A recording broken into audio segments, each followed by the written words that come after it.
एक बात clearly proper तरीके से समझ में आ जानी चाहिए कि जो जेनेटिक डाइवर्स अपनी एनसीईआरटी बोल रही है कि यहाँ पे जो 1.5 मिलियन है, इसमें अगर बात करें तो कहीं ना कहीं जो मोर देन 70% है, मोर देन 70% कहीं ना कहीं जो स्पीसीज है, जो यहाँ पे जो कंट्रीब्यूशन है वो एनिमल्स का है। किसका है? एनिमल्स का। सिकाऊ और पैसेंजर पिजन के एक्सटिंक्ट होने का क्या रीजन है? तो ये वाली बात ध्यान रखिए, ओवर एक्सप्लॉइटेशन है, ध्यान रखिए। एक्चुअली में है वो ऑब्लिगेटरी टाइप का रिलेशन है, वहां पे जो दो स्पीसी जो इंटरेक्शन में पार्टिसिपेट कर रही है, दोनों का साथ में रहना क्या था? जरूरी था। अगर वहां पे अपन बात करें डाइवर्सिटी के कंजर्वेशन को लेकर जो टॉपिक है बहुत ज्यादा इंपॉर्टेंट है, या से जो क्वेश्चन है वो आना ही आना होता है, लगभग क्वेश्चन हमेशा देखने को मिलता है। तो तुम लोगों को इसके जो एग्जाम्पल्स है तो बिना सोचे समझे अभी एक जान लगा लो, अपना जी जान लगा लो, अपने आप को पूरा झोंक दो, अपनी एक ताकत लगा दो, अपनी तुम लोगों की जो औकात है उन सबको लगा दो।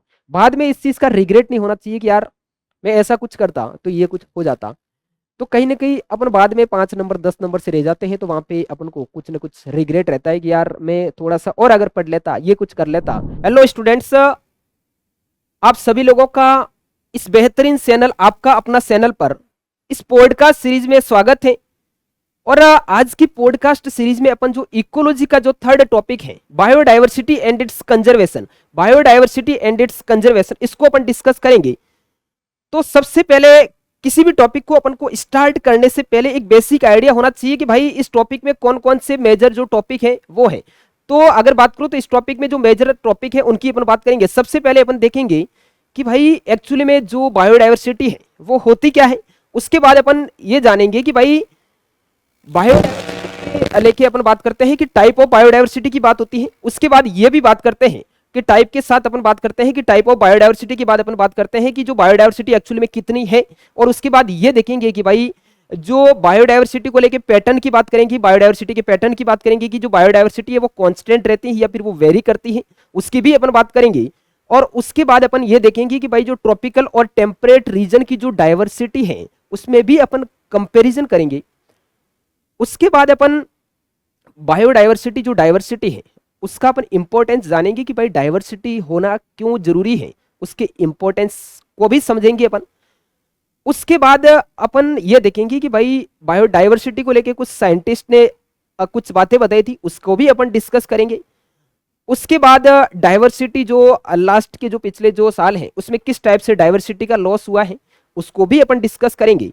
और उसके बाद अपन देखेंगे कि भाई जो बायोडाइवर्सिटी का जो लॉस है उसके क्या रीजन है। और उसके बाद ये देखेंगे कि बायोडाइवर्सिटी को इतना इंपॉर्टेंस है बायोडाइवर्सिटी का, तो कहीं ना कहीं इसका कंजर्व करना, डाइवर्सिटी को कंजर्व करना भी जरूरी है। तो इसको कंजर्व करने के क्या क्या मेथड हो सकते हैं, क्या क्या तरीके हो सकते हैं, उसकी भी अपन बात करेंगे। तो अपन इस टॉपिक को स्टार्ट करते हैं बायोडाइवर्सिटी को। सबसे पहले ये जो टर्म है बायोडाइवर्सिटी, तो देखो बायोडाइवर्सिटी टर्म क्या बोल रही है, ये जो नाम है इसी के अंदर इसकी जो डेफिनेशन है वो छिपी हुई है। तो बायो का मतलब होता है लिविंग ऑर्गेनिज्म, वो प्लांट भी हो सकता है, वो एनिमल भी हो सकता है, वो प्लांट भी हो सकता है, वो एनिमल भी हो सकता है, वो माइक्रोब्स भी हो सकता है। और उनकी डाइवर्सिटी की बात हो रही है, उनकी डाइवर्सिटी की बात हो रही है। तो कहीं ना कहीं अपन देखते हैं बायोडाइवर्सिटी में प्लांट एनिमल माइक्रोब्स की जो डाइवर्सिटी है, जो वेरिएशन है, जो भिन्नता है, उसको उसकी अपन स्टडी करते हैं। उसके बाद अपनी एनसीईआरटी क्लियरली बोल रही है कि जो डाइवर्सिटी है वो किसी भी जीव के हर एक लेवल से रिलेट कर रही होती है। जो डाइवर्सिटी है वो हर एक लेवल से रिलेट कर रही होती है।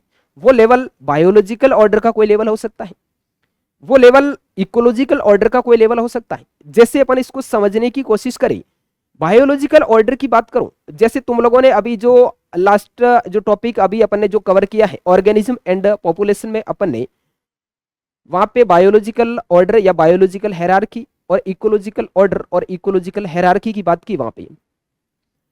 तो यहाँ पे जो डाइवर्सिटी है, जो वेरिएशन है, वो बायोलॉजिकल के हर एक लेवल से रिलेट कर रही होती है और इकोलॉजिकल जो ऑर्डर है उसके भी हर एक लेवल से रिलेट कर रही है, न कि वो एक स्पीसीज लेवल से रिलेट कर रही है। तो यहाँ पे अपनी एनसीईआरटी ये बोल रही है कि जो डाइवर्सिटी है किसी भी ऑर्गेनिज्म की, किसी भी स्पीसीज की जो डाइवर्सिटी है वो हर एक लेवल से रिलेट कर रही होती है। जैसे अपन इसको समझे कि मॉलिक्यूलर लेवल पर अगर देखें तो जैसे मॉलिक्यूल की बात करूं तो वहां पे भी अपन को वेरिएशन देखने को मिलती है, जैसे कार्बोहाइड्रेट, जैसे प्रोटीन, जैसे लिपिड, जैसे न्यूक्लिक एसिड। जैसे सेलुलर लेवल पर अपन इसको देखें तो वहां पे भी डिफरेंट टाइप की सेल देखने को मिलती है। अगर अपन टिश्यू लेवल पर देखें तो वहां पे भी अपन को डिफरेंट टाइप के टिश्यू देखने को मिलते हैं। अगर ऑर्गन लेवल पर देखें तो वहां पे भी अपन को वेरिएशंस देखने को मिलती है। ऑर्गन सिस्टम लेवल पर देखें तो वहां पे भी अलग अलग डिफरेंट टाइप की digestive system, circulatory system, respiratory system, वहां पे भी अपन को वेरिएशंस देखने को मिलती है। ऑर्गेनिज्म लेवल पर देखें तो वहां पे प्लांट, एनिमल, माइक्रोब्स, वहां पे भी वेरिएशंस देखने को मिलती है। अगर अपन पॉपुलेशन लेवल पर देखें तो वहां पे भी अलग अलग डिफरेंट डिफरेंट जो स्पीसीज है उसकी अलग अलग पॉपुलेशन होती है, डिफरेंट डिफरेंट पॉपुलेशन होती है। तो वहां पे भी अपन को वेरिएशंस देखने को मिलता है। कम्युनिटी लेवल पर plant community, animal community, microbial community, तो वहां पे भी अपन को वेरिएशन देखने को मिलती है। अगर अपन इकोसिस्टम लेवल पर बात करें तो वहां पे भी अपन को वेरिएशंस देखने को मिलती है। उसके बाद अपन बायोम लेवल पर देखें तो यहाँ पे अपन को ये चीज यहाँ से ये समझ में आ रही है कि जो डाइवर्सिटी है किसी भी ऑर्गेनिज्म की तो वो हर एक लेवल से रिलेट कर रही होती है, न कि किसी स्पीसीज लेवल पर, हर एक लेवल से रिलेट कर रही होती है। तो ये लाइन तुम लोगों को प्रॉपर तरीके से समझ में आ जानी चाहिए। उसके बाद अपन डाइवर्सिटी के जो टाइप है उसको लेके बात कर रहे हैं अपन की अपन 3 टाइप की डाइवर्सिटी देखते हैं। जो फर्स्ट है वो जेनेटिक डाइवर्सिटी की बात हो रही है, जो सेकंड है वो अपन स्पीसीज डाइवर्सिटी की बात करते हैं, और जो थर्ड है वो इकोलॉजिकल डाइवर्सिटी की बात हो रही है। तो अपन सबसे पहले जो बात कर रहे हैं जेनेटिक डाइवर्सिटी की बात करें तो ये जो जेनेटिक डाइवर्सिटी है यहाँ पे बात आ रही है डाइवर्सिटी की बात हो रही है, और वो जेनेटिक लेवल पर डाइवर्सिटी की बात हो रही है। कौन से लेवल पर बात हो रही है? जेनेटिक लेवल पर बात हो रही है, जीन लेवल पर बात हो रही है, वो डीएनए लेवल पर जो वेरिएशंस देखने को मिल रही है उसकी बात हो रही है, जो एलील लेवल पर जो वेरिएशंस देखने को मिल रही है उसकी बात हो रही है। यहाँ पे तुम लोगों को एक बात क्लियरली प्रॉपर तरीके से समझ में आ जानी चाहिए कि जो जेनेटिक डाइवर्सिटी है वो किसी एक स्पीसीज के रेफरेंस पे बात करते हैं। जेनेटिक डाइवर्सिटी अपन किसी एक स्पीसीज के रेफरेंस पे बात करते हैं। तो यहाँ पे एक स्पीसीज में जो डाइवर्सिटी, जेनेटिक डाइवर्सिटी को अपन डील करते हैं। उसके बाद यहाँ पे जो जेनेटिक डाइवर्सिटी है वो आती कहां से है, ये जो वेरिएशन है ये कहां से क्रिएट होती है? तो यहाँ पे जेनेटिक डाइवर्सिटी आने के 2 रीजन्स की अपन बात कर सकते हैं। जो डीएनए, जीन या एलील में जो वेरिएशन है उसके 2 रीजन हो सकते हैं। पहला रीजन अपन बात करें तो वो क्रॉसिंग ओवर के कारण कहीं ना कहीं ये वेरिएशन हो सकती है। उसके बाद अपन दूसरा म्यूटेशन के कारण भी ये वेरिएशन कहीं ना कहीं आ सकती है। तो यहाँ पे जो जेनेटिक डाइवर्सिटी को लेके जो 3 एग्जाम्पल दे रखे हैं वो तुम लोगों को एकदम प्रॉपर तरीके से दिमाग में बिठाना है। सबसे पहले एक प्यारा सा एग्जाम्पल दे रखा है कि जो हिमालयाज की जो डिफरेंट रेंज है वहां पे एक मेडिसिनल प्लांट जिसको अपन राउवोल्फिया वोमिटोरिया बोलते हैं, वो एक केमिकल रिलीज करता है जिसको अपन रेसर पाइन बोलते हैं। यहाँ पे अपनी एनसीईआरटी बोल रही है कि डिफरेंट डिफरेंट रेंज में जो राउवोल्फिया वोमिटोरिया है उसके थ्रू जो केमिकल रिलीज हो रहा है रेसर पाइन, उसकी जो कंसंट्रेशन और पोटेंसी में अपन को वेरिएशंस देखने को मिलती है। कहीं ना कहीं यहाँ पे ये बात समझ में आ रही है कि ये जो वेरिएशन है वो कहाँ से आ रही है, वो कहीं ना कहीं डीएनए जीन में अगर बात करूं तो वो क्रॉसिंग और म्यूटेशन के कारण कहीं ना कहीं आ रही है। तो ये वाला एग्जाम्पल तुम लोगों को ध्यान रखना है। यहाँ पे अपनी एनसीईआरटी बोल रही है कि जो मैंगो है उसकी अपने इंडिया में कहीं की 1000 वैरायटी देखने को मिलती है, 1000 वैरायटी देखने को मिलती है। अगर राइस की बात करूं तो कहीं की अपने इंडिया में 50,000 वैरायटी देखने को मिलती है। तो अपनी एनसीईआरटी जहां पे ये टॉपिक स्टार्ट हो रहा है यहाँ पे ये ऑलरेडी बोल रही है कि अगर कोई दूसरी गैलेक्सी से अपने प्लेनेट पे कहीं ना कहीं वो ताकजा कर रहा होता है, कहीं ना कहीं अपने प्लेनेट पे देख रहा है, तो वो अपने कहीं ना कहीं अपने प्लेनेट की डाइवर्सिटी को देख के, इस कॉम्प्लेक्स इतनी सारी डाइवर्सिटी को देख के वो कहीं ना कहीं सरप्राइज हो जाता है। इतनी डाइवर्सिटी कहीं ना कहीं देखने को मिलते हैं, इतने टाइप ऑफ स्पीसीज देखने को मिलती हैं, इतनी वैरायटी ऑफ स्पीसीज देखने को मिलती है, इतनी डाइवर्सिटी देखने को मिलती है। तो यहाँ पे तुम लोगों को ये वाली बात भी ध्यान रखनी है। अपन ने जेनेटिक डाइवर्सिटी में 3 एग्जाम्पल तुम लोगों को ध्यान रखना है, राउवोल्फिया वोमिटोरिया वाला, एक मैंगो की 1000 वैरायटी वाला, और जो थर्ड है वो राइस की कहीं ना कहीं 50,000 वैरायटी देखने को मिलती है। ये एग्जाम्पल भी तुम लोगों को ध्यान रखना है। उसके बाद जो सेकंड है वो स्पीसीज डाइवर्सिटी की बात हो रही है। जो स्पीसीज लेवल पर जो डाइवर्सिटी की बात हो रही है यहाँ पे तुम लोगों को अपनी एनसीईआरटी बोल रही है, जैसे एंट्स की बात करूं, जैसे ऑर्किड की बात करूं तो अराउंड 20,000 कहीं की यहाँ पे अपन को स्पीसीज, इसके टाइप ऑफ स्पीसीज देखने को मिलती है। उसके बाद यहाँ पे कहीं ना कहीं जैसे बीटल्स की बात करूं तो कहीं ना कहीं 3 लाख के समथिंग इसकी यहाँ पे अपन को स्पीसीज देखने को मिलती है। उसके बाद और अगर अपन बात करें बीटल्स के साथ एक और वहां पे एग्जांपल जैसे फिशेस का दे रखा है तो 28,000 की बात कर रहा है। उसके बाद अपन स्पीसीज डाइवर्सिटी के बाद जो थर्ड टाइप की जो डाइवर्सिटी है जिसको अपन इकोलॉजिकल डाइवर्सिटी बोलते हैं, जिसको अपन इकोलॉजिकल डाइवर्सिटी बोलते हैं। डिफरेंट डिफरेंट टाइप के जो इकोसिस्टम है, डिफरेंट डिफरेंट टाइप के जो इकोसिस्टम है, जैसे ट्रॉपिकल रेन फॉरेस्ट हो गया, जैसे डेजर्ट हो गया, जैसे ओशियन हो गया, जैसे ग्रासलैंड हो गया, जैसे वेटलैंड हो गया, ये जो डिफरेंट डिफरेंट टाइप की जो इंडिया में जो इकोसिस्टम है, अपनी एनसीईआरटी बोल रही है कि जो स्कैंडिनेवियन जो कंट्री जैसे नॉर्वे, उसके कंपेयर में यहाँ पे इकोसिस्टम कहीं ना कहीं, यहाँ पे जो इकोसिस्टम में इनमें जो वेरिएशन है, यहाँ पे जो वेराइटी है, यहाँ पे जो डाइवर्सिटी है, उनके कंपेयर में कहीं ना कहीं ज्यादा देखने को मिलती है। ये वाली बात भी तुम लोगों को दिमाग में बिठा देनी है। तो अपन ने अलग अलग टाइप की डाइवर्सिटी की बात की है। उसके बाद अपन इस चीज को समझते हैं कि भाई एक्चुअली में डाइवर्सिटी है वो है कितनी। तो इसको लेके कहीं ना कहीं अलग अलग साइंटिस्ट ने, अलग अलग ऑर्गेनाइजेशन ने इसको लेके अलग अलग एस्टिमेट्स लगाए गए हैं। तो यहाँ पे सबसे पहले ये वाली बात कहीं ना कहीं जो एक्सट्रीम एस्टिमेट्स ये लगाया गया कि कुछ साइंटिस्ट ने ये बोला कि एक्सट्रीम एस्टिमेट्स की बात करूं तो बोला कि जो डाइवर्सिटी है वो 20 to 50 मिलियंस के इस रेंज में होनी चाहिए। उसके बाद एक और साइंटिस्ट आए जो ऑलरेडी नीट के अंदर ये क्वेश्चन आ रखा है, रॉबर्ट मे की बात होती है। रॉबर्ट मे ने बोला कि जो अपनी अर्थ पर जो डाइवर्सिटी है वो 7 मिलियन के समथिंग है, यानी 7 मिलियन, 1 मिलियन में कहीं की अपन 10 लाख की बात करते हैं तो कहीं की 70 लाख स्पीसीज की बात हो रही है। ये इंपॉर्टेंट है, ध्यान रखें इस बात को। उसके बाद और भी बात आती है, एक ऑर्गेनाइजेशन की बात होती है, IUCN की बात हो रही है 2004 के अकॉर्डिंग। इसकी जो फुल फॉर्म है वो भी इंपॉर्टेंट है। IUCN की अगर मैं बात करूं, international union for conservation of nature and natural research के अकॉर्डिंग अगर डाइवर्सिटी की बात करें, अगर डाइवर्सिटी की बात करें IUCN 2004 के अकॉर्डिंग, इन्होंने बोला कि जो डाइवर्सिटी है अपनी अर्थ पर 1.5 मिलियन से, 1.5 मिलियन से। इस बात को भी ध्यान रखें कि अपना जो 11th का जो फर्स्ट टॉपिक है वहां पे ऑलरेडी ये भी मेंशन है कि जो स्पीसीज है 1.7 to 1.8 मिलियन से। तो कहीं पे ये चीज भी दे रखी हो कि ऐसे डायरेक्टली ये स्टेटमेंट दे रखा हो, तो इस बात को भी ध्यान रखिए। उसके बाद IUCN ने बोला कि जो type of species, variety of species, जो डाइवर्सिटी है 1.5 मिलियन से।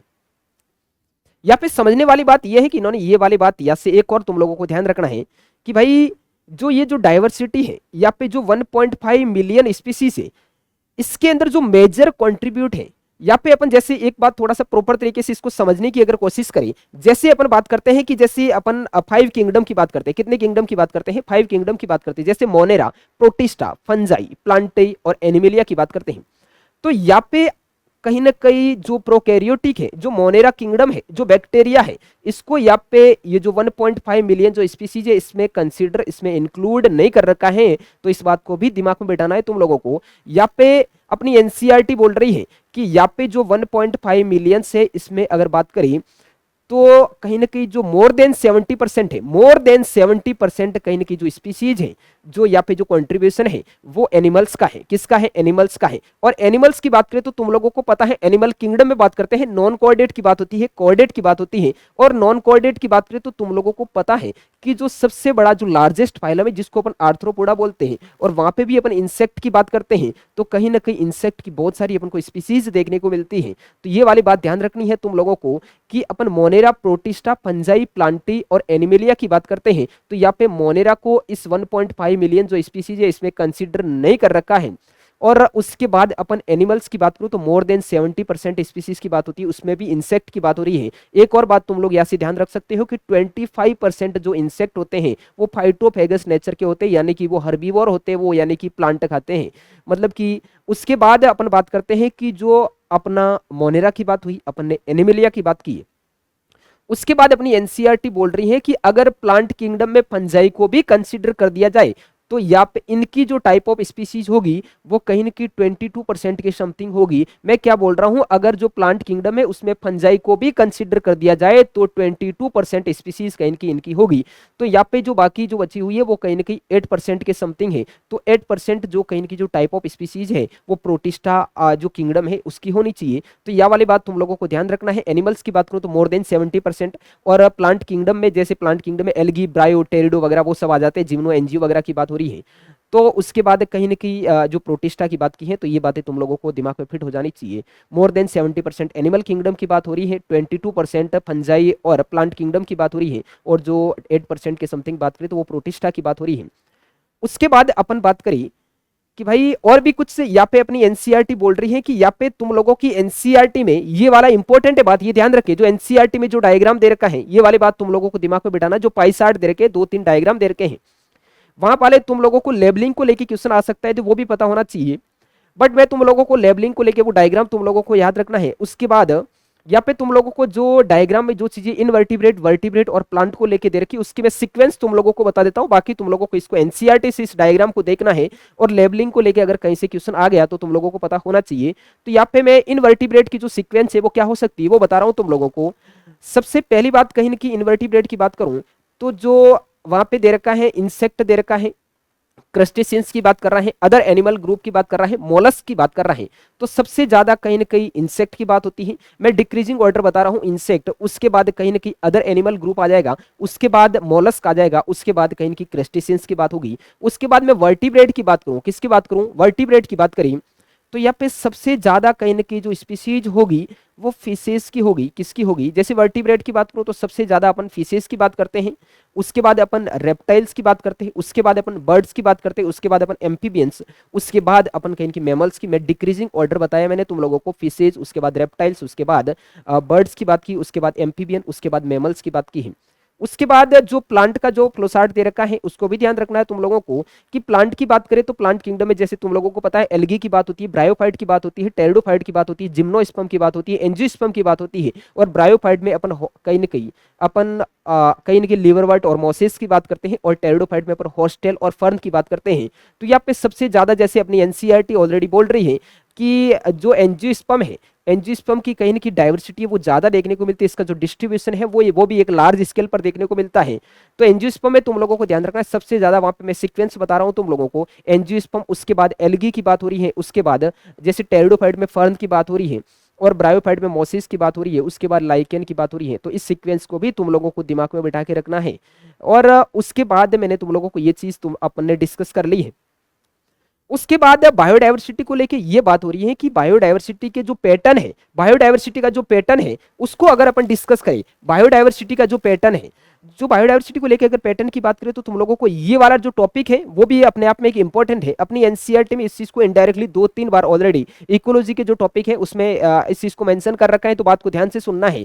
जो मैं पैटर्न की बात करूं, बायोडायवर्सिटी का जो पैटर्न है, यहाँ पे पहली बात तो ये ध्यान रखना है कि लेटीट्यूड ग्रेडियंट की बात हो रही है। किसकी बात हो रही है, लेटीट्यूड ग्रेडियंट की बात हो रही है। जैसे अपन इक्वेटर से अपन पोल की तरफ मूव करते हैं, इक्वेटर से पोल की तरफ मूव करते हैं, तो उस कंडीशन में जैसे इक्वेटर है और दूसरा मैं पोल बोल रहा हूं, तो इक्वेटर पर कहीं ना कहीं जो सनलाइट आती है वो क्या आती है, ज्यादा, और पोल पर कहीं ना कहीं जो सनलाइट आती है वो ज्यादा आती है, मतलब कि कम आती है। इक्वेटर पर सनलाइट ज्यादा आती है, पोल पर सनलाइट कम आती है। और यहाँ पे सनलाइट कहीं ना कहीं ज्यादा आ रही है, इक्वेटर पर सनलाइट ज्यादा आ रही है, बात को ध्यान से सुनते जाना है। इक्वेटर पर सनलाइट ज्यादा आ रही है तो यहाँ पे जो फोटोसिंथेसिस होगा वो भी क्या होगा, ज्यादा, यहाँ पे फोटोसिंथेसिस क्या होगा, कम। यूनिट एरिया के अंदर फोटोसिंथेसिस को अपन प्रोडक्टिविटी बोलते हैं, यहाँ पे फोटोसिंथेसिस ज्यादा हो रहा है तो इस कंडीशन में प्रोडक्टिविटी भी क्या होगी, ज्यादा। इस कंडीशन में प्रोडक्टिविटी पोल पे बात करो तो यहाँ पे क्या होगी, कम होगी। यहाँ पे प्रोडक्टिविटी ज्यादा है। यहाँ पे कहीं की एक और बात तुम लोगों को ध्यान रखनी है कि टाइप ऑफ स्पीसीज की बात करूं, वैरायटी ऑफ स्पीसीज की बात करूं, प्लांट, एनिमल, माइक्रोब्स की स्पीसीज की बात करूं, तो वो कहीं ना कहीं इक्वेटर पर जो ट्रॉपिकल रीजन है वहां पे ज्यादा होगी। इस कंडीशन में पोल पे बात करूं तो यहाँ पे क्या होगी, डाइवर्सिटी क्या होगी, कम होगी। यहाँ पे सबसे पहली बात तुम लोगों को इन बातों को ध्यान से सुनते जाना है। और अपन मैं बात करूं कि भाई जो इक्वेटर पर जो कहीं की ट्रॉपिकल रीजन है, यहाँ पे मैंने ये वाली बात की है कि प्रोडक्टिविटी ज्यादा है, स्टेबिलिटी ज्यादा है। और मैं बात करूं जो ट्रॉपिकल पर बात करूं, इक्वेटर पर बात करिए, यहाँ पे जो स्टैंडिंग क्रॉप है वो भी क्या होगी, ज्यादा। और पोल पर स्टैंडिंग क्रॉप की बात करूं तो वो क्या होगी, कम। और इक्वेटर पर कहीं ना कहीं जो स्टैंडिंग स्टेट है वो भी ज़्यादा होगी और वहाँ पे क्या होगी, पोल पर कम होगी। और यहाँ पे अपन बात करें जो इक्वेटर पर जो रेजिस्टेंस होगा वो भी क्या होगा, ज़्यादा, रेजिलियंस वो भी क्या होगा, ज़्यादा, सेंसिटिविटी क्या होगी, कम। इन बातों को भी तुम लोगों को दिमाग में बैठाना है। तो अपन ने ये वाली बात देखी कि तुम लोगों को ये वाली बात ध्यान रखनी है, वहां पे भी इस चीज को मेंशन किया था, तुम लोगों को एक्सप्लेन किया था कि जब अपन इक्वेटर से पोल की तरफ मूव करते हैं तो टेम्परेचर कहीं ना कहीं डिक्रीज होता है और इस कंडीशन में कहीं ना कहीं डाइवर्सिटी है वो भी डिक्रीज कर रही होती है। इसको लेके तुम लोगों को स्टेटमेंट की फॉर्म में क्वेश्चन भी दिए जाते हैं, जब अपन इक्वेटर से पोल की तरफ मूव करते हैं तो टेम्परेचर डिक्रीज होता है, डाइवर्सिटी कहीं ना कहीं डिक्रीज होती है। अपन पोल से इक्वेटर की तरफ जाते हैं तो टेम्परेचर इंक्रीज होता है और डाइवर्सिटी क्या होती है, इंक्रीज होती है। यहाँ पे अपने अपनी एनसीईआरटी के एग्जांपल के थ्रू लैटिट्यूड ग्रेडियंट को एक्सप्लेन कर रही है और वो बर्ड्स को लेके एक्सप्लेन कर रही है कि जैसे अपन इक्वेटर से पोल की तरफ जा रहे हैं तो जो बर्ड्स की जो स्पीसीज है वो क्या हो रही है, डिक्रीज हो रही है। जैसे CING से तुम लोग ध्यान रख सकते हो, कोलंबिया, इंडिया, न्यूयॉर्क और ग्रीनलैंड की बात हो रही है। मैंने क्या बोला है, कोलंबिया, इंडिया, न्यूयॉर्क और ग्रीनलैंड की बात हो रही है। यहाँ पे जो बर्ड की स्पीसीज है इसका भी तुम लोगों को ध्यान रखना, डिक्रीज करता हुआ ऑर्डर है। जैसे 1400 की बात हो रही है, जैसे 1200 की बात हो रही है, जैसे 105 की बात हो रही है और 56 की बात हो रही है। तो यहाँ से भी इस एग्जाम्पल के थ्रू भी इस चीज को अपन को अपन समझ सकते हैं कि भाई यहाँ पे type of species upon equator से पोल की तरफ जा रहे हैं तो क्या होती है, डिक्रीज होती है। यहाँ पे दो बात आती है, ट्रॉपिकल और टेम्परेट रीजन। अपनी एनसीईआरटी के अकॉर्डिंग इसको अगर अपन समझे, ट्रॉपिकल रीजन और टेम्परेट रीजन। ट्रॉपिकल रीजन जो इक्वेटर पर है, जो इक्वेटर पर जो कंट्री है, यहाँ पे अपन कहीं की इक्वेटर वाले रीजन को अपन ट्रॉपिकल रीजन बोल सकते हैं। उसके बाद जो अपन बात करते हैं, यहाँ पे अलग अलग बात होती है, एक बार तुम लोग एनसीईआरटी के अकॉर्डिंग इसको समझो। जो इक्वेटर पर है अपन उसको ट्रॉपिकल रीजन और जो पोल के नजदीक है उसको अपन टेम्परेट रीजन बोल सकते हैं।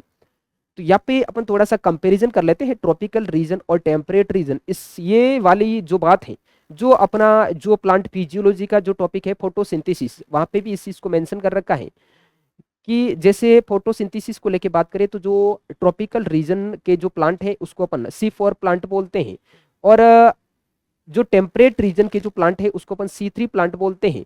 तो जो ट्रॉपिकल रीजन में है तो वहां पे ये चीज भी मेंशन कर रखी है कि भाई जो C4 प्लांट की प्रोडक्टिविटी है वो C3 के कंपेयर में क्या होती है, कम होती है। तो ये भी एक रीजन है। दूसरा वहां पे रीजन ये देखते हैं कि जो C4 प्लांट की एक वेस्टफुल प्रोसेस है, कहीं की वहां पे है ना, वो रेस्पिरेशन की बात करें, फोटो रेस्पिरेशन प्रोसेस नहीं होती है। तो ये भी एक दूसरा रीजन बोल सकते हैं। तो यहाँ पे ट्रॉपिकल और टेम्परेट रीजन में वैसे तो तुम लोगों को ये बात समझ में आ गई होगी, और इसको अगर समझे तुम लोग तो ट्रॉपिकल रीजन कहीं की इक्वेटर पर है और जो टेम्परेचर है वो पोल के नजदीक है। तो वहाँ पे जो ट्रॉपिकल रीजन है वहाँ पे सनलाइट भी ज्यादा आएगी, वहाँ पे कहीं की फोटोसिंथेसिस भी ज्यादा होगा, वहाँ पे प्रोडक्टिविटी भी ज्यादा होगी, वहाँ पे स्टैंडिंग क्रॉप भी ज्यादा होगी, स्टैंडिंग स्टेट भी ज्यादा होगा। वहाँ पे कहीं की बहुत सारे जो पैथोजन है उनके प्रति जो रेजिस्टेंस होगा वो भी क्या होगा, ज्यादा होगा। और वहां पे एक बात आती है रेजिलियंस, वो भी क्या होगा, ज्यादा। और यहाँ पे सेंसिटिविटी की बात करूं तो जो पैथोजन वगैरह है उनके प्रति, जो पेस्ट वगैरह है उनके प्रति जो कहीं की जो सेंसिटिविटी वो क्या होगी, कम होगी। मैं ट्रॉपिकल के बारे में ये चीज एक्सप्लेन कर रहा हूं, जो टेम्परेट रीजन में इसमें अपोजिट कर सकते हो तुम लोग। तो ये वाली बात तुम लोगों को मैंने बताई है कि ट्रॉपिकल में कहीं की फोटोसिंथेसिस ज्यादा होगा, प्रोडक्टिविटी ज्यादा होगी, स्टेबिलिटी ज्यादा होगी, रेजिस्टिविटी ज्यादा होगी, रेजिलियंस ज्यादा होगा, सेंसिटिविटी क्या होगी, कम होगी। यहाँ पे जो सीजनल वेरिएशन है वो क्या आएंगे, कम आएंगे। तो यहाँ पे कहीं की जो स्नोफॉल होगा वो भी क्या होगा, कम होगा, रेनफॉल होगा वो ज्यादा होगा। तो ये वाली बात एकदम प्रॉपर तरीके से मैंने हर एक चीज को एक्सप्लेन किया है। तो तुम लोग कहीं की टेम्परेट में इसका दो अपोजिट करके इस चीज को कंपेरिजन के थ्रू समझ सकते हो। तो अपन ने ये वाली बात की। यहाँ पे कहीं की एक बात आती है, अमेजन रेन फॉरेस्ट को लेके बात आ रही है। अपन ट्रॉपिकल की बात हो रही है तो कहीं की अपन ट्रॉपिकल जो अमेजन रेन फॉरेस्ट की बात करनी भी तो बनती है। अगर अपन अमेजन रेन फॉरेस्ट की बात करें तो तुम लोगों को पहले एक पता होना चाहिए कि पहली बात तो ये कहीं की साउथ अमेरिका में बात होती है कि जो अमेजन रेन फॉरेस्ट है वो साउथ अमेरिका में प्रेजेंट है और ये ट्रॉपिकल रीजन में है। जो कि ट्रॉपिकल रीजन में है, जो अमेजन रेन फॉरेस्ट है वो साउथ अमेरिका में है और जो कि अपन ट्रॉपिकल रीजन में प्रेजेंट है, जो कि ट्रॉपिकल रीजन में प्रेजेंट है। यहाँ पे तुम लोगों को इस अमेजन रेन फॉरेस्ट को लेकर हर एक बात को ध्यान रखना है, या से क्वेश्चन पूछे जाने की पॉसिबिलिटी ज्यादा ही होती है, इस बात को ध्यान रखिए। तो अमेजन रेन फॉरेस्ट के बारे में पहली बात तो तुम लोगों को यह ध्यान रखना है कि साउथ अमेरिका में प्रेजेंट है, ट्रॉपिकल रीजन में है। जो कि उसके बाद में बात करूं, यहाँ पे इस अमेजन रेन फॉरेस्ट को अपन पृथ्वी का फेफड़ा बोलते हैं, लंग्स ऑफ अपन अर्थ बोलते हैं। इसको अपन लंग्स ऑफ अर्थ क्यों बोलते हैं, बात को समझना है। इसको लंग्स ऑफ अर्थ बोलने के पीछे ये रीजन है कि यहाँ पे कहीं की ये बोलते हैं कि ट्रॉपिकल रीजन में है तो यहाँ पे प्लांट एनिमल माइक्रोब्स की जो वेराइटी, जो स्पीसीज है वो भी क्या होगी, ज्यादा, डाइवर्सिटी क्या होगी, ज्यादा। तो यहाँ पे प्लांट कहीं की ज्यादा है तो यहाँ पे सनलाइट भी ज़्यादा आ रही है, फोटोसिंथेसिस भी ज़्यादा हो रहा है, तो इस कंडीशन में प्रोडक्टिविटी है वो भी क्या होगी, ज़्यादा। यहाँ पे फोटोसिंथेसिस ज़्यादा हो रहा है, तो तुम लोगों को पता है कि जो फोटोसिंथेसिस का जो प्रोडक्ट है, तो फोटोसिंथेसिस में जो मेजर प्रोडक्ट है वो ग्लूकोज होता है, और उसमें बाई प्रोडक्ट के रूप में अपन ऑक्सीजन की बात हो रही है। तो इस कंडीशन में जो ऑक्सीजन जो रिलीज होगी वो भी क्या होगी, ज्यादा होगी। तो कहीं ना कहीं जो ऑक्सीजन है अपनी टोटल अर्थ की 20% जो ऑक्सीजन है वो कहीं की अमेजन रेन फॉरेस्ट से रिलीज हो रही है। तो कहीं की इतनी ऑक्सीजन या से इतनी भारी मात्रा में इतनी ऑक्सीजन रिलीज हो रही है, इसके कारण इसको अपन अपनी पृथ्वी का फेफड़ा बोलते हैं, लंग्स ऑफ अर्थ बोलते हैं। या फिर डाइवर्सिटी को लेके बात करें तो यहाँ पे जो वेस्कुलर प्लांट की जो स्पीसीज है वहाँ पे 40,000 की बात हो रही है। इनवर्टिब्रेट की बात करूँ तो 1,25,000 के समथिंग है। एम्फीबियंस की बात करूँ तो 4 to 7 है, और मैमल्स की बात करें तो उसकी भी 4 to 7 की बात हो रही है। और रेप्टाइल्स की बात करूँ तो 378 है, और वहाँ पे बर्ड्स की बात करूँ तो 1300 की बात हो रही है। तो इस बात को भी ध्यान रखें तुम लोग। यहाँ पे अपन ने अमेजन रेन फॉरेस्ट की भी बात की है, और अपन ने ट्रॉपिकल टेम्परेट रीजन में कंपैरिजन भी किया है।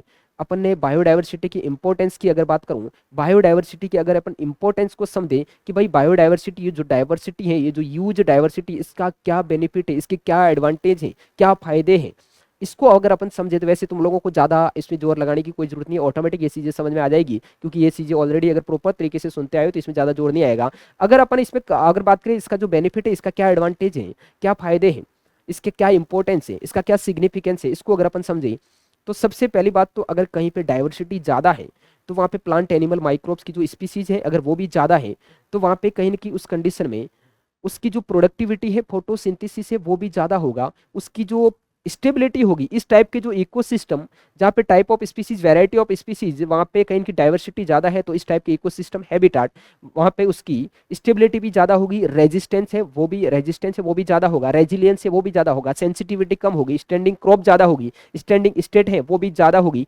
सीजनल वेरिएशन है वो भी क्या आएंगे, कम आएंगे, स्पेसिएशन है जो कि टाइम का फंक्शन है वो भी क्या होगी, वहाँ पे कहीं की नई नई स्पीसीज बनेगी वो भी क्या बनेगी, ज़्यादा बनेगी। तो इसके बहुत सारे बेनिफिट हैं, बहुत सारे एडवांटेज हैं।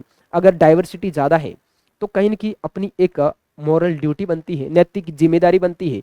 तो कहीं न कहीं ये जो डाइवर्सिटी का जो लॉस हो रहा है इसको रोकना भी अपन को क्या है, जरूरी है।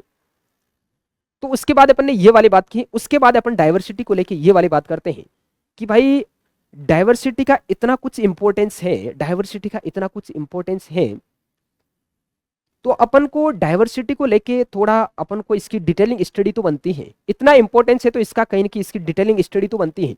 तो अपन ये स्टडी करते हैं कि जो डाइवर्सिटी है, कि जो डाइवर्सिटी का जो जो पिछले जो साल है, कहीं की जो लास्ट जो पिछले जो ईयर है उसमें किस टाइप से डाइवर्सिटी का लॉस हुआ है, इस डाइवर्सिटी लॉस को अपन देखेंगे। इससे पहले एक और चीज कहीं की डाइवर्सिटी को लेके यहाँ पे 3 साइंटिस्ट की बात आती है, 3 साइंटिस्ट की बात आती है।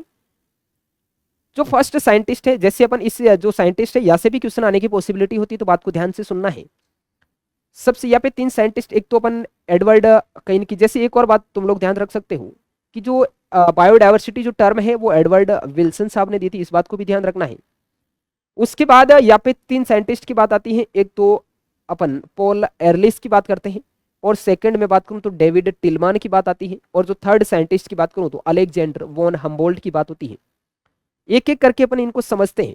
सबसे पहला जो साइंटिस्ट है, जैसे मैं बात करूं, जैसे अपन कहीं ना कहीं जैसे डेविड टिलमान की बात करें तो ध्यान रखना, हर एक बात को दिमाग में बिठाना है। डेविड टिलमान साहब ने बोला कि किसी हैबिटाट में, किसी इकोसिस्टम में, किसी प्लॉट में अगर उनकी डाइवर्सिटी ज्यादा है तो वहां पे फोटोसिंथेसिस है वो भी ज्यादा होगा, प्रोडक्टिविटी भी ज्यादा होगी। उन्होंने बोला कि इस टाइप के इकोसिस्टम की स्टेबिलिटी है वो भी क्या होगी, ज्यादा होगी।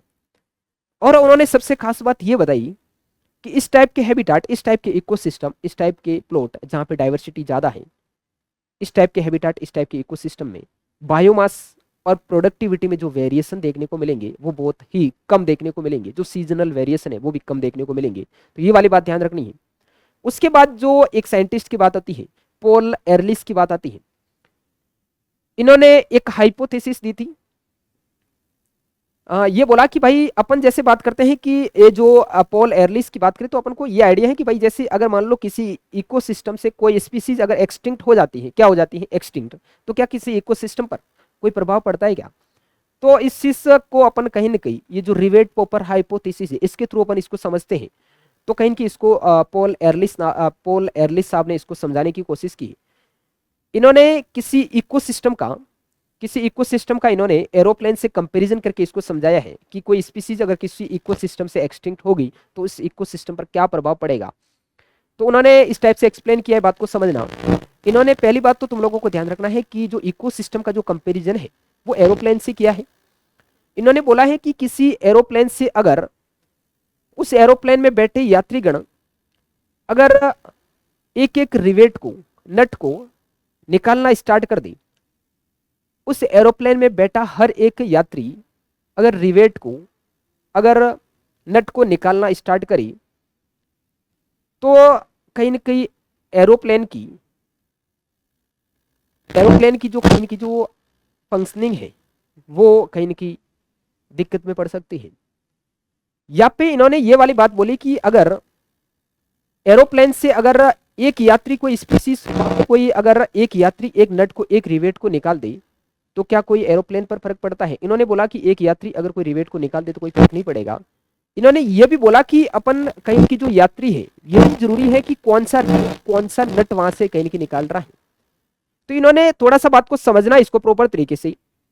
इसी का कंपैरिजन इन्होंने एक इकोसिस्टम के साथ किया, एक इकोसिस्टम के साथ करके इसको बताया कि भाई अगर मान लो कि किसी इकोसिस्टम से अगर एक स्पीसीज एक्सटिंक्ट हो जाए, एक स्पीसीज क्या हो जाए, एक्सटिंक्ट हो जाए, तो किसी इकोसिस्टम पर कोई खास फर्क नहीं पड़ेगा। और उन्होंने बोला कि अगर किसी इकोसिस्टम से नंबर ऑफ स्पीसीज अगर ज्यादा एक्सटिंक्ट हो जाए तो उस इकोसिस्टम का जो बैलेंस है वो बिगड़ सकता है। उसके बाद इन्होंने ये बोला कि भाई ये भी जरूरी है कि कौन सी स्पीसीज है वो एक्सटिंक्ट हो रही है, किसी इकोसिस्टम से कौन सी स्पीसीज एक्सटिंक्ट हो रही है। जैसे इन्होंने बोला कि एरोप्लेन का कौन सा नट, कौन सा रिवेट निकाला जा रहा है, ये भी जरूरी है। कहीं ऐसा तो नहीं हो रहा है कि उस एरोप्लेन का जो विंग्स है, उसके जो फैन है, उसके जो पंख है, उनका नट निकाला जा रहा हो, ये भी तो जरूरी है ना। अगर वहां से एक नट भी निकालेंगे तो भी उस कंडीशन में कहीं ना कहीं एरोप्लेन का जो बैलेंस है वो बिगड़ सकता है। तो यहाँ पे ये बोला कि किसी इकोसिस्टम से जो स्पीसीज जो एक्सटिंक्ट हो रही है, नंबर को तो देखेंगे ही। इन्होंने ये बोला कि ये भी जरूरी है कि उस इकोसिस्टम से कौन सी स्पीसीज है वो एक्सटिंक्ट हो रही है। कहीं ऐसा तो नहीं हो रहा है कि उस इकोसिस्टम से कि भाई की स्टोन स्पीसीज है वो एक्सटिंक्ट हो रही है, ऐसी स्पीसीज एक्सटिंक्ट हो रही है जिसका कि उस इकोसिस्टम में एक इंपॉर्टेंस, एक महत्वपूर्ण योगदान हो, एक महत्वपूर्ण भूमिका हो, एक महत्वपूर्ण रोल हो। ये भी तो जरूरी है ना। जैसे की स्टोन स्पीसीज, इसको समझो कि जैसे एरोप्लेन का कंपैरिजन इन्होंने इकोसिस्टम के साथ किया है। इन्होंने जो नट है, जो रिवेट है, उसका कंपैरिजन स्पीसीज के साथ किया है। इन्होंने जो विंग्स का, जो पंख का जो एक प्रकार से रिवेट है, जो नट है, उसका कंपैरिजन उन्होंने की स्टोन स्पीसीज के साथ किया है। किसके साथ किया है? की स्टोन स्पीसीज। यहाँ पे बात को समझना है, की स्टोन स्पीसीज वैसे तुम लोगों को इस चीज को एक्सप्लेन कर रखा है। की स्टोन स्पीसीज की मैं बात करूं तो की स्टोन स्पीसीज की बात करें तो की का मतलब ही होता है मेन रोल, ऐसी स्पीसीज जिसका कि उस इकोसिस्टम में एक इंपॉर्टेंट, एक महत्वपूर्ण भूमिका हो, एक महत्वपूर्ण भूमिका हो। तो की स्टोन स्पीसीज जैसे एक फॉरेस्ट को लेकर समझे कि मान लो किसी फॉरेस्ट में अगर लॉयन को हटा दे तो उस लॉयन का उस फॉरेस्ट में एक इंपॉर्टेंट रोल होता है। तो जैसे मान लो फॉरेस्ट को हटाएंगे तो कहीं न की जो फॉरेस्ट के लिए जो खाने वाले उसका जो रिसोर्सेज है, जैसे मान लो ग्रास और जैसे रैबिट और डियर है, तो अगर वहां पे अपन को किसी स्पीसीज का क्या इंपॉर्टेंस है, किसी का क्या इंपॉर्टेंस है, जैसे अपने घर में बात करें तो किसी का क्या इंपॉर्टेंस है वो कब पता लगेगा? जब वो अपने बीच में, जैसे दादाजी है, दादी जी है, नाना जी है, नानी जी, उनका क्या इंपॉर्टेंस है वो कब पता चलेगा? कि जब वो अपने बीच में नहीं रहेंगे। इसी कंडीशन में जैसे फॉरेस्ट से अगर मैं बात करूं, वहां पे मान लो लॉयन को हटा दे तो अपन को पता लगेगा कि इसका क्या इंपॉर्टेंस है। जैसे मान लो कि किसी फॉरेस्ट से अपने लॉयन को हटा दिया तो उस कंडीशन में इसका जो रिसोर्सेस है, उसकी जो पॉपुलेशन है वो बढ़ जाएगी। इसका जो एक प्रकार से जिसको भी, जिस जीव को ये खा रहा है उनकी पॉपुलेशन क्या हो जाएगी? बढ़ जाएगी। जैसे जो रैबिट है और जो जैसे डियर वगैरह है उनकी कहीं की पॉपुलेशन क्या हो जाएगी? बढ़ जाएगी। इनकी पॉपुलेशन बढ़ेगी तो इन जो रैबिट और डियर वगैरह है इनका जो कहीं ना कहीं जो रिसोर्सेज है वो ग्रास है, क्योंकि ये हर्बीवोर है, नेचर वाइज कैसे है? हर्बीवोर है। तो इनकी पॉपुलेशन बढ़ेगी तो इनका जो रिसोर्सेज है वो ग्रास को भी ज्यादा यूटिलाइज करेंगे। तो इस कंडीशन में कहीं ना कहीं एक कंडीशन ऐसी आएगी कि जो रैबिट डियर वगैरह है इनकी जो पॉपुलेशन है वो क्या हो जाएगी, बढ़ जाएगी, और इनका जो रिसोर्स है, जो ग्रास है, वो क्या हो जाएगी, कम हो जाएगी। तो इस कंडीशन में कहीं ना कहीं रिसोर्सेज कम हो जाएगा, पॉपुलेशन ज्यादा हो जाएगी, पॉपुलेशन ज्यादा, रिसोर्सेज कम, पॉपुलेशन ज्यादा, कंपटीशन ज्यादा, तो लड़ाई झगड़ा होगा। तो कहीं ना कहीं इस कंडीशन में कहीं ना कहीं कुछ स्पीसीज के एक्सटिंक्ट होने की पॉसिबिलिटी होती है। जो सुपीरियर होती है वो कहीं ना कहीं एक प्रकार से सर्वाइव करती हैं, इनफीरियर है उसको नुकसान झेलना पड़ सकता है, कहीं ना कहीं उसको एक्सटिंक्ट भी होना पड़ सकता है। तो ये वाली बात भी ध्यान रखिए। तो कहीं की कीस्टोन स्पीसीज ऐसी होती है जिसका उसके इकोसिस्टम में एक इंपॉर्टेंट रोल होता है, एक महत्वपूर्ण भूमिका होती है जो कि उस इकोसिस्टम को बैलेंस बनाए रखती है। इस बात को भी ध्यान रखें तुम लोग।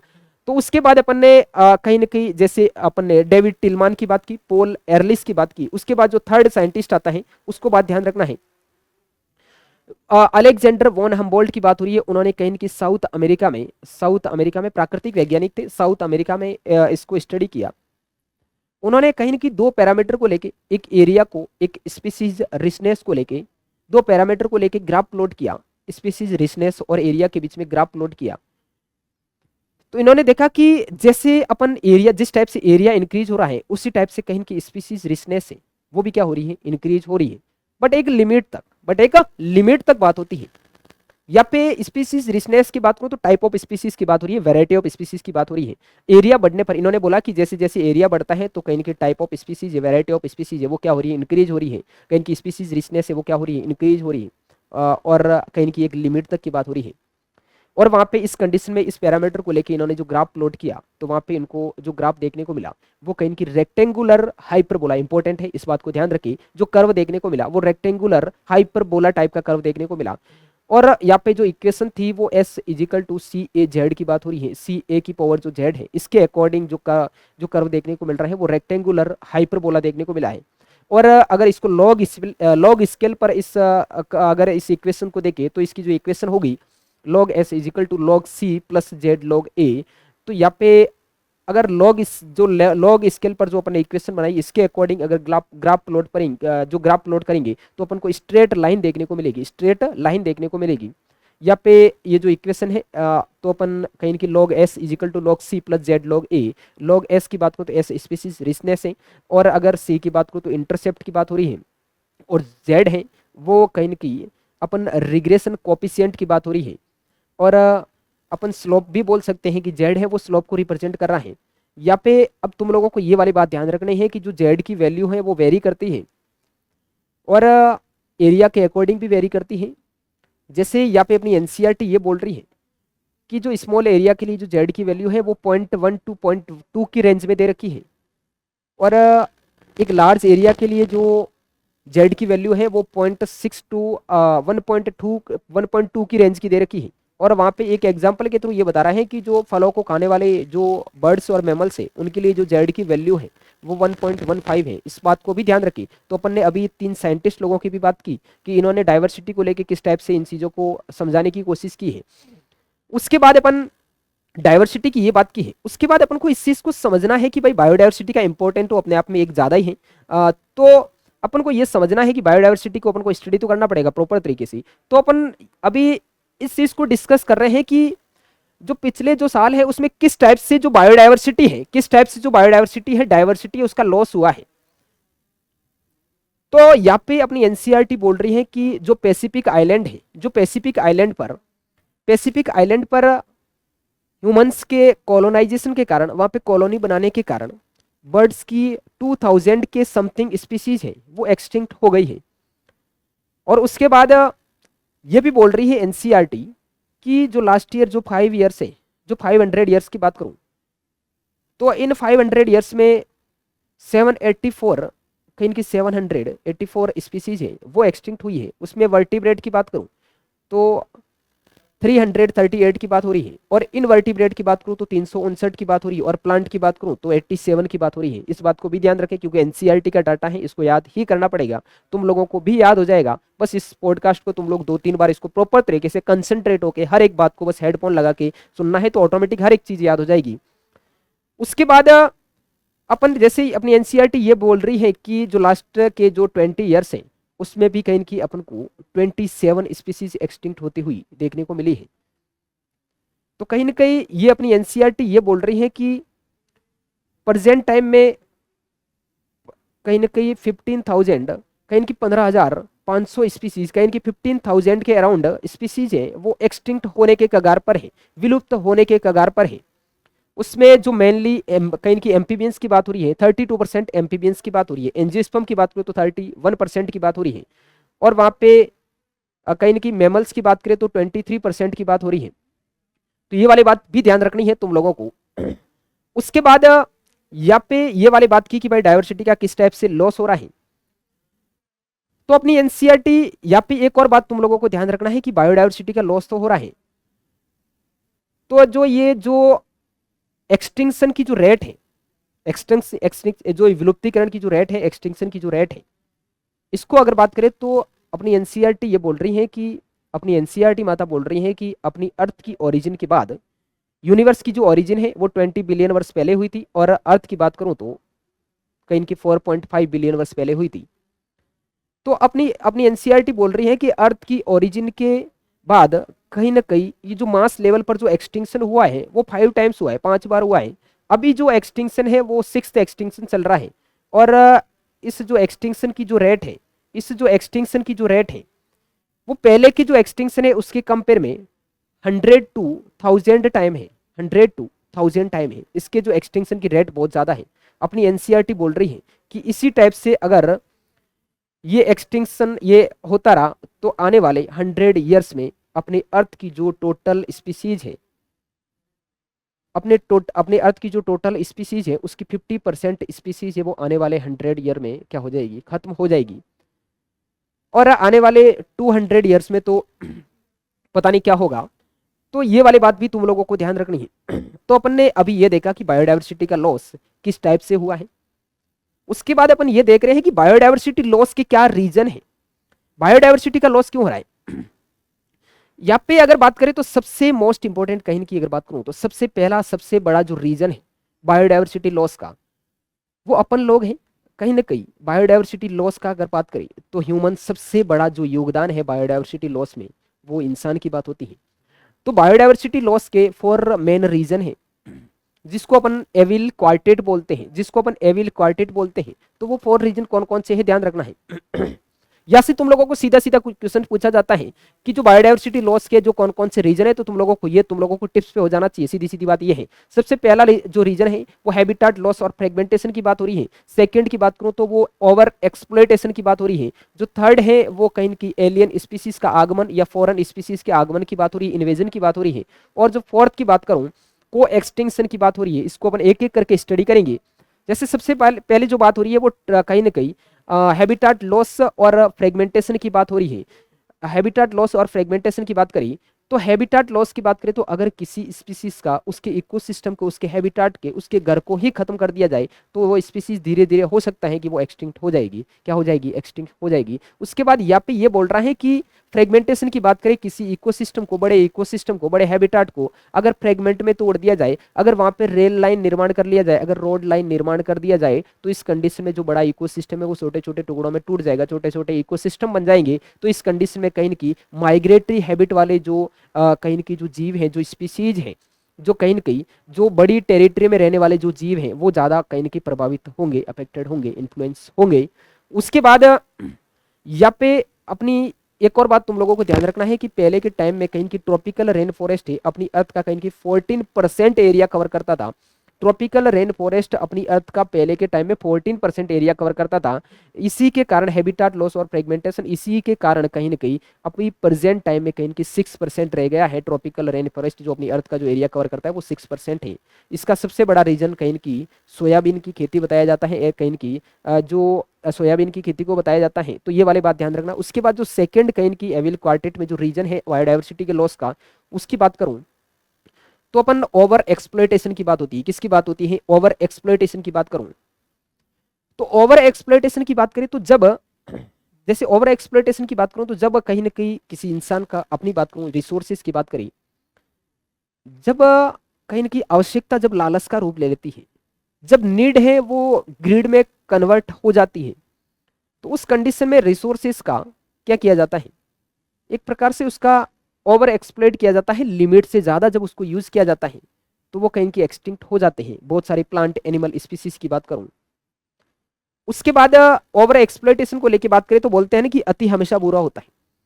जैसे और अपन बात करें तो ओवर एक्सप्लॉइटेशन के कारण ही कहीं कि अपन स्टेलर्स, ये इंपॉर्टेंट है, ये बात पूछी जाती है कि ओवर एक्सप्लॉइटेशन के कारण कहीं कि ये जो एक्सटिंक्शन हुआ है वो स्टेलर्स, सी काऊ और पैसेंजर पीजन की बात होती है। इंपॉर्टेंट ये वाली बात ध्यान रखें कि स्टेलर, सी काऊ और पैसेंजर पीजन के एक्सटिंक्ट होने का क्या रीजन है, तो ये वाली बात ध्यान रखें, ओवर एक्सप्लॉइटेशन है, ध्यान रखें। उसके बाद जो थर्ड की बात करूं तो यहाँ पे अपन कहीं की एलियन स्पीसीज की इन्वेजन की बात करते हैं, विदेशी जो स्पीसीज है उनके आगमन की बात करें, फॉरेन स्पीसीज के आगमन की बात करूं, यहाँ पे तुम लोगों को कहीं ना कहीं मोटे तौर पे इस टाइप से ध्यान रखना है। यहाँ पे ये बात भी पूछी जाती है, एकदम इजी तरीके से बताने की कोशिश कर रहा हूँ, बात को ध्यान से सुनना है। यहाँ पे तुम लोगों को प्लांट और एनिमल के रेफरेंस में इस बात को ध्यान रखना है। प्लांट में तुम लोगों को 3 एग्जाम्पल ध्यान रखना है और एनिमल में तुम लोगों को 2 एग्जाम्पल ध्यान रखना है। अगर मैं प्लांट की बात करूं तो यहाँ पे तुम लोगों को ध्यान रखना है, एक तो अपन आइकॉर्निया की बात करते हैं, जिसको अपन आइकॉर्निया को वाटर हाइसिंथ बोलते हैं, टेरर ऑफ बंगाल बोलते हैं, ये वाली बात ध्यान रखनी है। उसके बाद लेंटाना की बात होती है। उसके बाद पार्थेनियम, जिसको अपन कैरेट ग्रास बोलते हैं, जिसको अपन कैरेट ग्रास बोलते हैं। तुम लोग ये भी बताओगे कमेंट सेक्शन में कि जो पार्थेनियम है, जो कैरेट ग्रास है, इसको अपनी एनसीईआरटी में और कहाँ पे मेंशन कर रखा है, इस बात को भी बताओगे तुम लोग।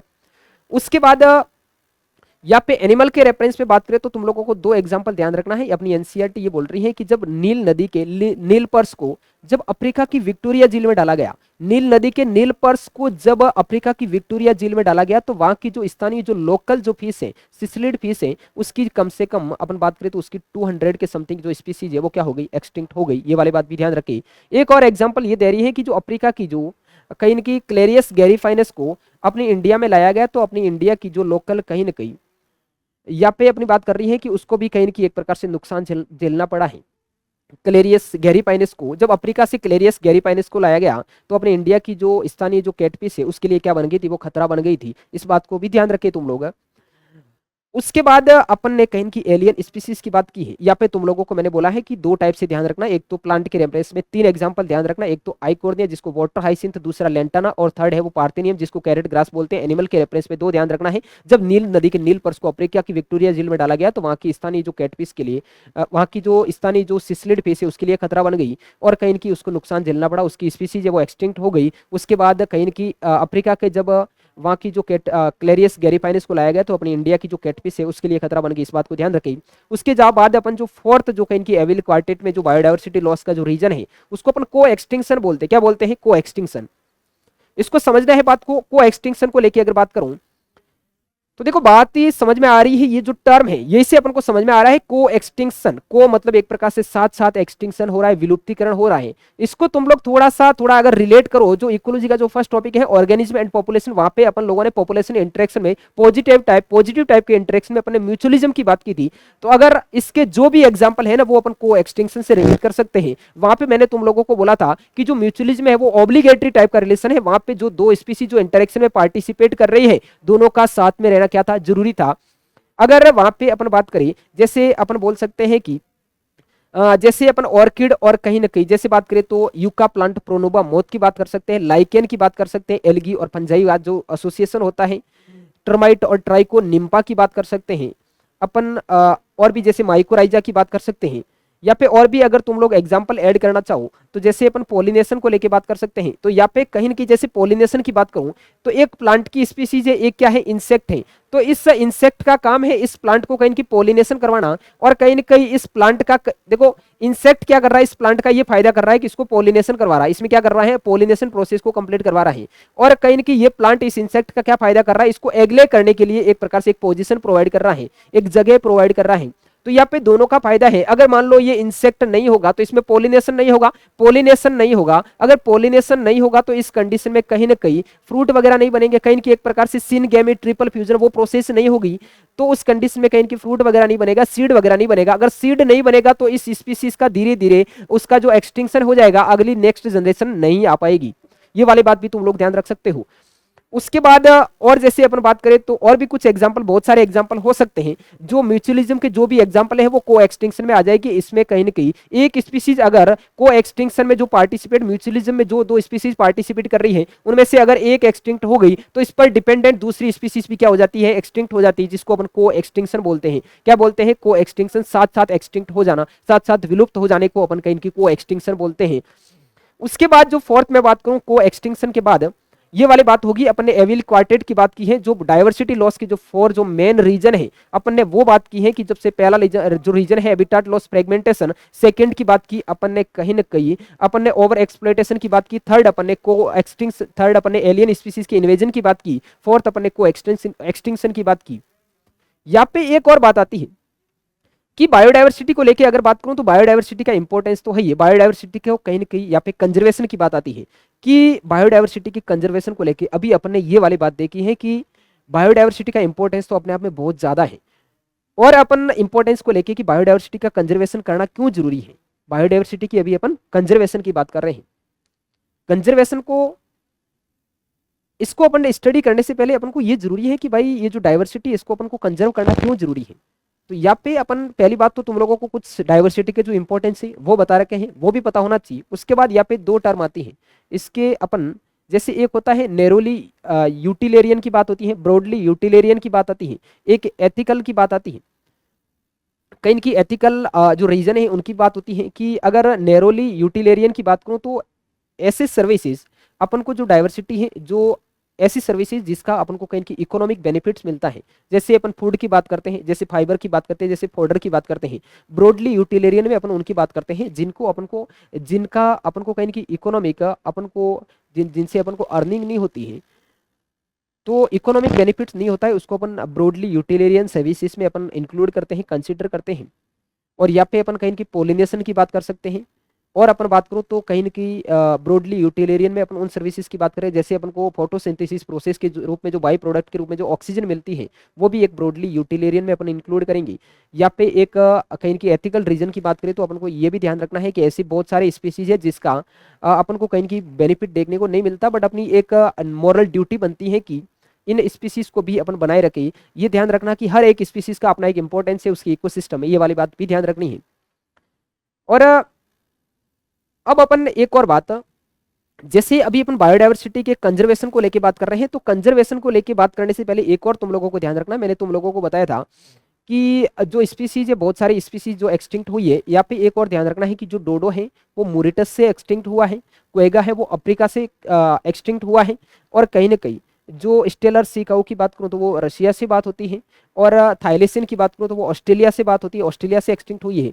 यहाँ पे मैच द कॉलम को लेके क्वेश्चन आ सकता है, तो इस बात को भी ध्यान रखें तुम लोग। उसके बाद कंजर्वेशन को लेके अगर मैं बात करूं तो कंजर्वेशन को लेके ये जो डाइवर्सिटी के कंजर्वेशन को लेके जो टॉपिक है बहुत ज्यादा इंपॉर्टेंट है, या से जो क्वेश्चन है वो आना ही आना होता है, लगभग क्वेश्चन हमेशा देखने को मिलता है। तो तुम लोगों को इसके जो एग्जांपल्स है टिप्स पे हो जाने चाहिए, हर एक बात को, मतलब कौन सा किस में एग्जांपल आएगा, इंस्टीट्यूट में आएगा, एक्सिट्यूट में आएगा, इसकी अपन बात करेंगे।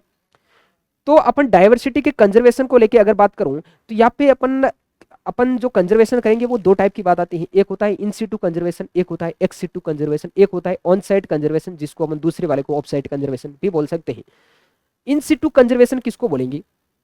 ऐसी स्पीसीज जो उसके इकोसिस्टम में, उसके हैबिटेट में, उसको मान लो कि अनफेवरेबल कंडीशन वहां पे आ रही है, और उस अनफेवरेबल कंडीशन में, उस एडवर्स कंडीशन में, उस स्ट्रेसफुल कंडीशन में वो स्पीसीज है वो सर्वाइव नहीं कर पा रही, उसको दिक्कत आ रही है, और हो सकता है कि वो एक्सटिंक्ट होने के कगार पर है।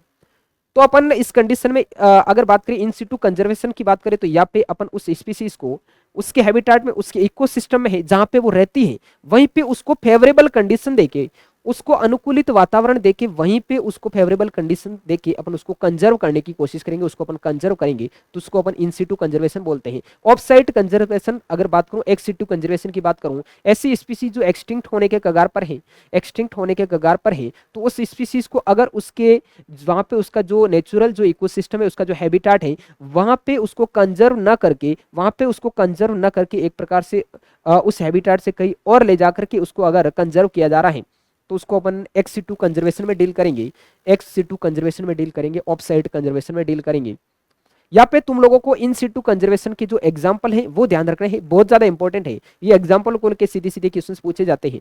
तो जो इन सिटू कंजर्वेशन में तुम लोगों को ध्यान रखना है, जो फर्स्ट एग्जांपल है, सबसे फर्स्ट एग्जांपल की बात करूं तो जैसे हॉटस्पॉट की बात होती है, सेकंड एग्जांपल की बात करूं हॉटस्पॉट है, सेकंड एग्जांपल की बात करूं तो नेशनल पार्क की बात आती है, हॉटस्पॉट नेशनल पार्क की बात आती है। थर्ड एग्जांपल की बात करूं तो वाइल्ड लाइफ सेंचुरीज की बात आती है।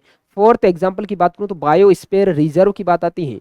और मैं फिफ्थ एग्जांपल की बात करूं तो सेक्रेड ग्रुप की बात आती है। किसकी बात आती है? सेक्रेड ग्रुप की बात आती है। अब तुम लोगों को इनके थोड़े से नंबर ध्यान रखने हैं। हॉटस्पॉट की बात करूं तो जो पहले के टाइम में कहीं की जो हॉटस्पॉट के जो नंबर थे 25 थे, अब इंक्रीज करके कहीं की 34 हॉटस्पॉट के नंबर हैं। उसके बाद नेशनल पार्क की बात करूं तो 19 नेशनल पार्क हैं। और कहीं की जो वाइल्ड लाइफ सेंचुरीज की बात करूं तो कहीं की 448 की बात होती है। और बायोस्फीयर रिजर्व की बात करूं तो 14 की बात आती है। उसके बाद और थोड़ा सा अपन हॉटस्पॉट को लेकर क्वेश्चन आता है, तो इसको थोड़ा सा अपन स्टडी करते हैं। जैसे हॉटस्पॉट की बात करूं तो हॉटस्पॉट के लिए पहली बात तो तुम लोगों को, अगर अपन को हॉटस्पॉट कहीं की अपन किसी पार्ट को अपन को हॉटस्पॉट में कंसीडर करना है तो उसके लिए क्या कंडीशन, क्या शर्त होनी चाहिए, वो पता होना चाहिए। सबसे पहली बात तो वहां पे स्पीसीज जो रिचनेस है वो क्या होनी चाहिए? ज्यादा होनी चाहिए। स्पीसीज रिचनेस ज्यादा बोलो तो वहां पे type of species, variety of species क्या होनी चाहिए? ज्यादा होनी चाहिए। और उसके बाद अपन बोलते हैं कि वहां पे थ्रेट ऑफ एक्सटिंक्शन है वो भी क्या होना चाहिए? ज्यादा। उसकी जो एक्सटिंक्शन की जो रेट है वो भी क्या होनी चाहिए? ज्यादा। और उसके बाद थर्ड बोलो तो एंडेमिज्म का होना। किसका होना? एंडेमिज्म का होना। ऐसी स्पीसीज एक्सटिंक्ट हो रही है जो एक वो वहीं पे देखने को मिल रही है, वो पर्टिकुलर एरिया में है। तो इसके लिए हॉटस्पॉट में, अगर हॉटस्पॉट बनाने के लिए कंडीशन होना चाहिए थ्रेट ऑफ एक्सटिंक्शन, एंडेमिज्म का होना और कहीं की हाई स्पीसीज रिचनेस का होना। ये वाली बात भी पता ध्यान रखिए। और मैंने बोला है कि पहले के टाइम में 25 हॉटस्पॉट थे, अभी और बढ़ा करके कहीं की 9 और ऐड कर दिए हैं और 34 कहीं की प्रेजेंट टाइम में हॉटस्पॉट है। और इंडिया के अंदर जो हॉटस्पॉट है वो 3 की बात होती है। एक तो वेस्टर्न घाट, हिमालयाज और इंडो बर्मा की बात हो रही है।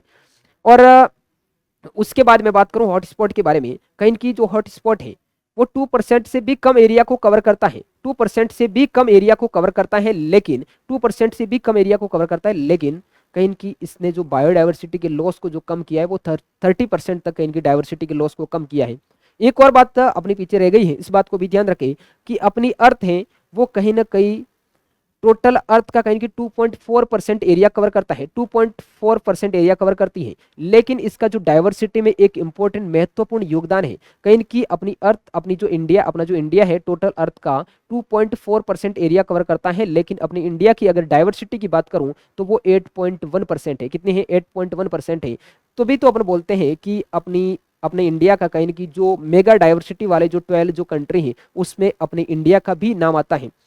तो उसके बाद मैं बात करूं तो कहीं ना कहीं ये वाली बात की है अपने डाइवर्सिटी को लेके, ठीक है ना, किसको लेके बात की है, इस वाली बात को भी तुम लोगों को ध्यान रखना है। तो अपनी हॉटस्पॉट को लेके बात हुई थी, तो ये कुछ डाटा है। एक तो ये वाला बात तुम लोगों को स्पेशली ध्यान रखनी है। 2.4% अपने इंडिया का कहीं की लैंड एरिया है, 8.1% कहीं की डाइवर्सिटी की, ये वाली बात एक इंपॉर्टेंट बात है। उसके बाद जो हॉटस्पॉट वाली बात है वो वाली बात भी ध्यान रखनी है कि हॉटस्पॉट है अपनी अर्थ का कहीं की 2% से कम एरिया कवर करता है, समथिंग समथिंग अराउंड अगर 1.4 की बात होती है।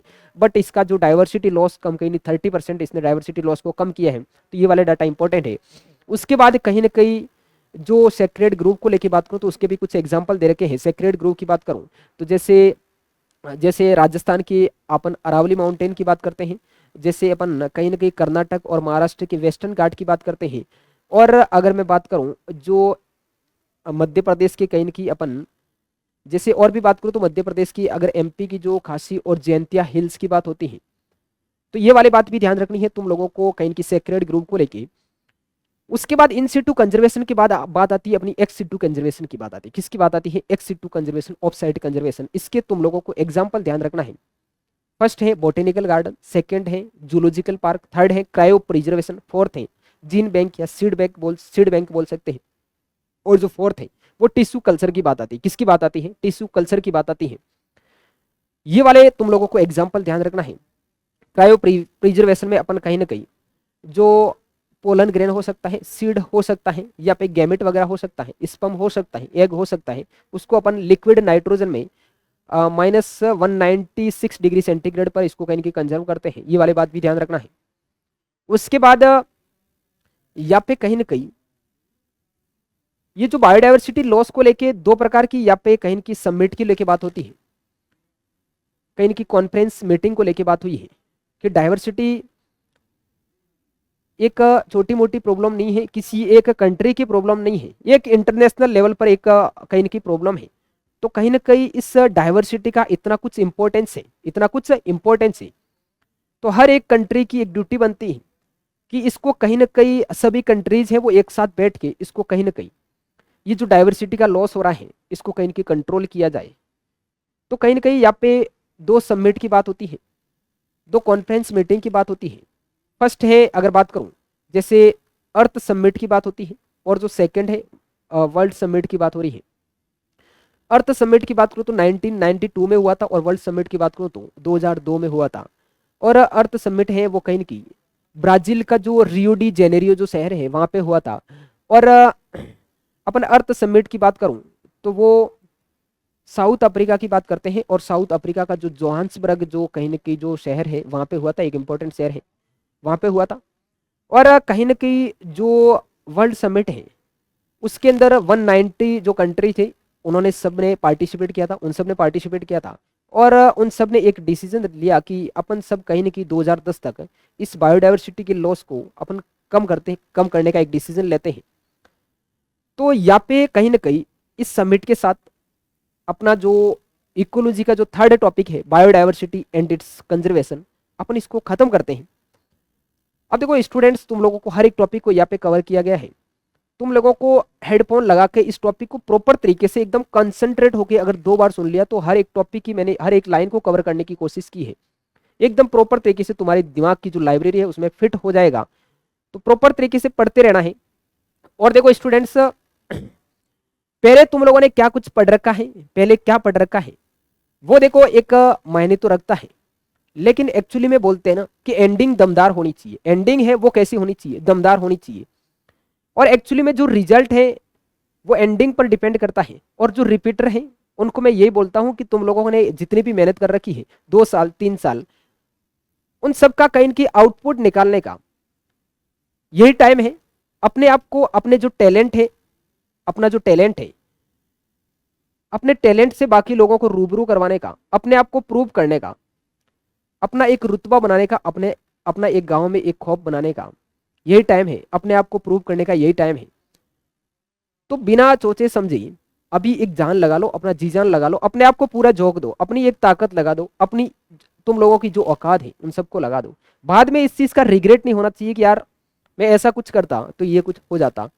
तो कहीं ना कहीं अपन बाद में 5 नंबर 10 नंबर से रह जाते हैं, तो वहां पे अपन को कुछ ना कुछ रिग्रेट रहता है कि यार मैं थोड़ा सा और अगर पढ़ लेता, ये कुछ कर लेता, तो मैं कहीं के सिलेक्शन हो जाता मेरा।